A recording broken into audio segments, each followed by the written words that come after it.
கிட்ஸுக்கெல்லாம் பிடிச்ச மாதிரி ஒரு snacks box recipe choco chip cookies எப்படி ஈஸியாக குயிக்காக பண்ணுறதுன்னு பார்க்கலாமா? அதுக்கு first 100 grams butter unsalted butter எடுத்திருக்கேன். அது ஒரு பேனில் போட்டு நல்லா மெல்ட் பண்ணி எடுத்துக்கலாம்.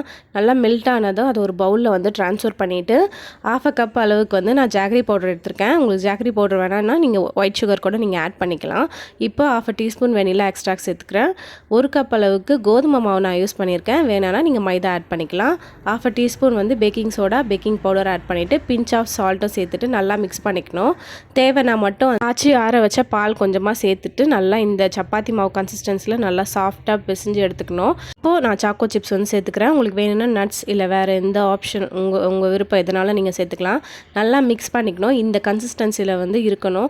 அப்படியே பிசையும் போதே நம்ம குலோப்ஜாம் மாவில் எப்படி இருக்கும் சாஃப்டாக அந்த மாதிரி இருக்கணும்.